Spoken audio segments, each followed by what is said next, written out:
Bonjour à tous, bienvenue pour cette nouvelle conférence live Before Bank avec un thème passionnant aujourd'hui et qui intéresse chacun d'entre nous, comment gérer son budget.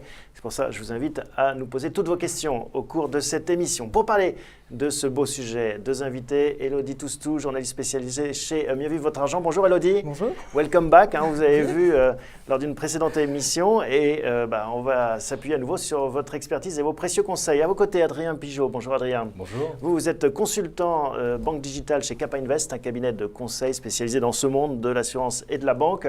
On va profiter aussi de vos lumières sur ce sujet parce que gérer son budget, maîtriser ses dépenses, éviter d'être à découvert ou optimiser de l'argent qui dort, c'est un enjeu important vis-à-vis en matière financière.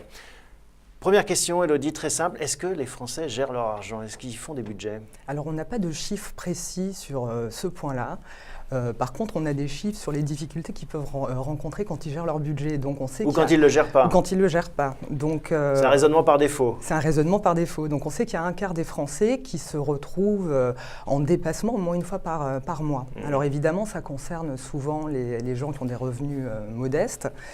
Mais on sait aussi que 50% des gens qui gagnent plus de 3 000 € par mois se retrouvent en difficulté au moins une fois par an.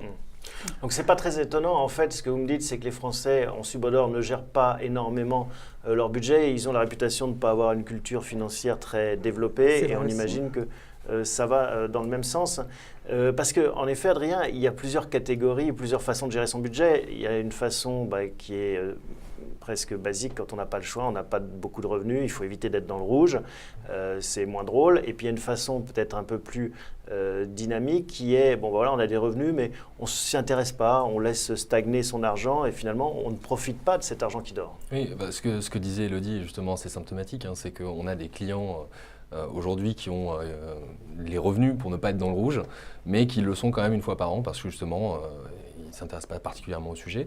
Et c'est particulièrement dommage parce que ce sont des clients qui ont une capacité d'épargne, une capacité de se construire un patrimoine dans la durée.